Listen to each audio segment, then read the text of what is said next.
I want to place my multilines on the roads layer, so I use the layer drop-down list to switch to the roads layer. To start the multiline command, I type ML for multiline. I right-click and select Justification. I select the top justification. I start the multiline at the intersection of Myrtle Street and West Taylor Street. There's a slight jog at Laurel Street, so I select the point there and angle the multiline slightly to the intersection with Stockton Avenue. I press Enter to exit the command.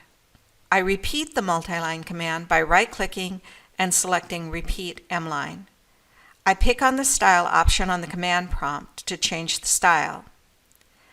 I've already forgotten the style name I used, so I can press the question mark to list all the multiline styles available in the drawing. AutoCAD lists the M-line styles available. I type single lane to make single lane the current multiline style. I draw a multiline up Myrtle Street, one block past Emory Street.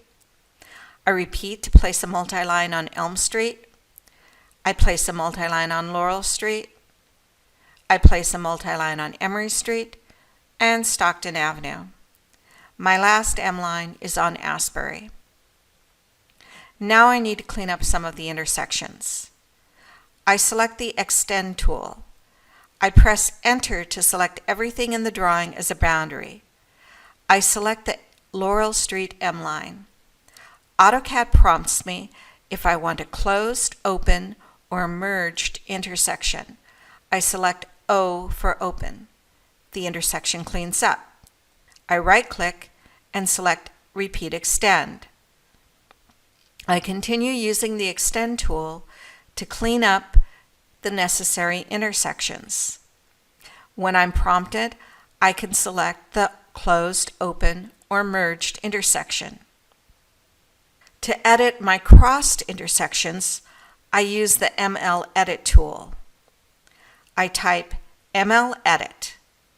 A dialog box appears with the different ways multilines can be merged.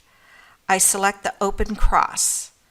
I then select the intersections where I want the Open Cross intersection applied. I remain in the ML Edit command and can continue selecting intersections until all the desired intersections have been cleaned up. Once I am done, I press Enter to exit the command. I am not seeing the dashed or center lines that were applied in my multiline styles. To see them, I need to adjust the line type scale on my multilines. I select one multiline. I right-click and choose Select Similar. All the multilines are selected. I right-click and select Properties. I change my line type scale to 100. I press Escape to release my selection. Now I can see the center and dashed line type.